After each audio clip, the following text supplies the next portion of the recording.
Welcome to Trello 101. In this video, we're going to guide you how to make a great card. So basically, in every card, we would require you to provide us the following information. First of all, the description. This section should be clear and informative, which means it should include the detail as much as possible.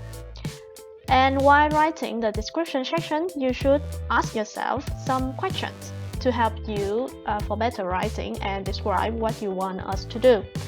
For example, you should ask yourself that how will the feature work? How does it look like? And how do parties on the website, for example, your customer, the providers, would be affected by this feature? More questions like what are the business rules and values, what is driving the time frame of this card, and how does it drive more transactions in your marketplace are also some example questions that you should ask yourself. After complete the description, you should attach some attachments, for example, Sketch, Adobe XD files, or pointer to the Zeppelin for the UI design to this card. If you don't have the designs, please at least attach the screenshot with markups for us. Finally, please create a checklist called the acceptance test.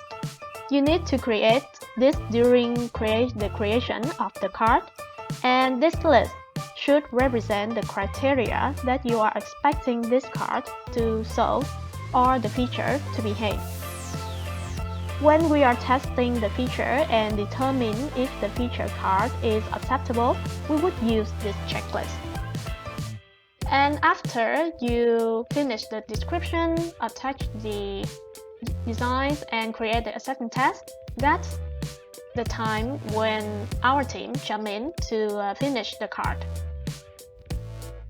We would provide some of the following information in a card, for example, the due date. If you want to set the due date, please inform us about it first to discuss. And we also have our own checklist, and we will include this checklist and list out what we will do to build this feature. And our team will create this during the estimation process. We may also edit the description a little bit by including some information, the not in scope section and important note section. For the not in scope, since some features could depend on each other, we would try to make sure to clarify what we would handle in the chosen card and what we would not.